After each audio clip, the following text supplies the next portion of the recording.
গ্রীষ্মকালের সবচেয়ে জনপ্রিয় ফল কাঁঠাল এবং আম অ্যালোভেরা প্রপাগেট প্রসেসে ১২ মাস আপনার ছাদে আপনি উৎপাদন করতে পারেন। এই প্রক্রিয়ায় কাঁঠালের ফলন হতে মাত্র ৩ মাস সময় লাগে এবং এত সহজ এই প্রক্রিয়াটি যে কেউ অনুসরণ করতে পারেন।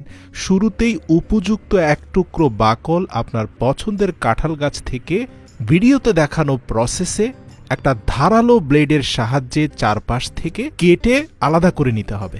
এখন এই এক টুকরো কাঁঠাল গাছের বাকল থেকে মাতৃগাছের মতো স্বাদ আর গন্ধযুক্ত কাঁঠাল পেতে তার উপরে এক টুকরো রসুনের কোয়াকে ভালো করে ঘষে রসুনের রস লাগিয়ে নিতে হবে।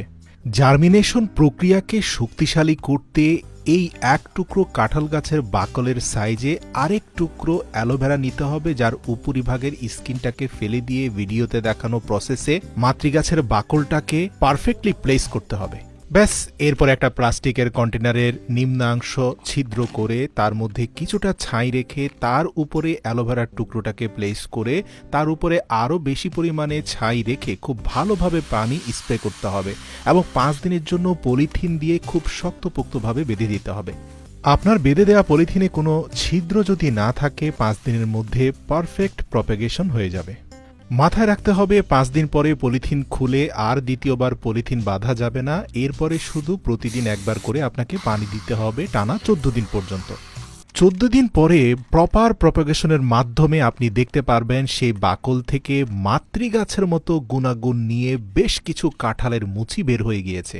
এরপর নতুন করে আপনাকে আরেকটা পলিথিনে ছাইয়ের বদলে মাটি দিয়ে তার উপরে আবার অ্যালোভেরা জেল দিয়ে সেই গাছটাকে রোপণ করতে হবে টানা ১ মাসের জন্য। মনে রাখতে হবে কাঁঠালের বীজ থেকে জার্মিনেশন করা চারাগুলো যতটা শক্তিশালী হয়, প্রপাগেশনের মাধ্যমে বাকল থেকে তৈরি করা চারাগুলো খুবই দুর্বল হয়, কিন্তু এখান থেকে যে ফলের উৎপাদন হয় সেখানে মাতৃগাছের পরিপূর্ণ গুণাগুণ থাকে। নতুন পলিথিনের ব্যাগে টানা ১ মাস ধরে প্রতিদিন প্রয়োজন অনুযায়ী পানি দিয়ে গেলে ১ মাস পরে দেখতে পাবেন কাঁঠালের মুচিগুলো বেশ পরিপক্ক হয়ে গিয়েছে। কিন্তু এই মুচিগুলো থেকে পরিপক্ক কাঁঠালে রূপান্তরিত হওয়ার জন্য আরও বেশি পুষ্টিগুণের দরকার, যার কারণে বীজতলায় আরও বেশি মাটির প্রয়োজন। এখন আপনাকে পুনরায় একটা বড় বালতিতে বেশি পরিমাণে মাটি দিয়ে সেখানে পুনরায় পূর্বের মতো করে অ্যালোভেরা জেল দিয়ে নতুন করে চারাগাছটি সেখানে রোপণ করতে হবে। নিয়মিত একবার করে পানি দিয়ে গেলে ৬০ দিন পরেই দেখতে পাবেন আপনার মুচিগুলো পূর্ণাঙ্গ কাঁঠালে রূপান্তরিত হয়েছে। বলে রাখি, এই কাঁঠালের স্বাদ এবং গন্ধ হুবহু মাতৃগাছের মতোই হবে। খুবই সংক্ষেপে বলে দিতে চাই, আপনি চাইলে আপনার রসালো পেয়ারা গাছের যে কোনো একটি উপযুক্ত ডালের মধ্যাংশকে বাছাই করে একই প্রক্রিয়ায় সুস্বাদু রসালো পেয়ারা খেতে পারেন ১২ মাস আপনার বাড়ির ছাদে। মাথায় রাখতে হবে, এক্ষেত্রে পেয়ারা গাছের বাকল নয়, পূর্ণাঙ্গ ডালকে কেটে উপযুক্ত অংশের দুভাগকে ফেলে দিয়ে যেই অংশ থেকে প্রপাগেশন হবে তার অপোজিট জায়গাটাকে ভালো করে ধারালো ছুরি দিয়ে ছেঁচে নিতে হবে, যাতে খুব দ্রুত শিকড় গজাতে পারে।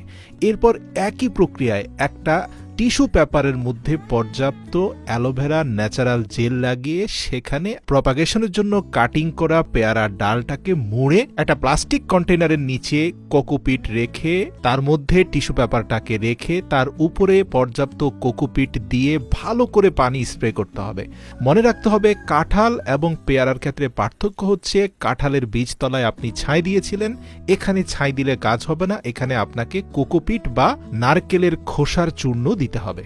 প্রিয় দর্শক, এর পরের ধাপগুলোতে তেমন কোনো পার্থক্য নেই। যে বিষয়টা আপনাকে জানিয়ে রাখা প্রয়োজন, ১২ দিন পরে প্রপার প্রপাগেশন হওয়ার পরে গাছটাকে উঠিয়ে ভালো করে ধুলে আপনি দেখতে পাবেন নিচের যে অংশটা আপনি ধারালো ছুরি দিয়ে ছেঁচে দিয়েছেন সেই অংশে খুব ভালো করে শিকড় বেরিয়েছে।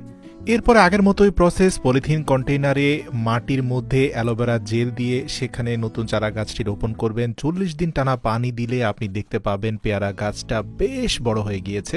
তৃতীয় ধাপে কিছুটা পরিবর্তন আছে। বড় প্লাস্টিক কন্টেইনারে পেয়ারার চারা গাছটি রোপণ করার পূর্বে বীজতলায় পর্যাপ্ত মাটির সাথে কোকোপিট এবং চালের তুষ মিশিয়ে নিতে হবে। এরপরে টানা ৪০ দিন পানি দিলেই আপনার ছাদের সেই পেয়ারা গাছটিতে পর্যাপ্ত ফলন হবে। আর হ্যাঁ, বরাবরের মতোই প্রপাগেশন প্রসেসে উৎপাদন হওয়া এই রসালো জুসি পেয়ারা প্রতিটা কামড়ে আপনার মনে হবে মাতৃগাছের স্বাদ এবং গন্ধ অটুট রয়েছে।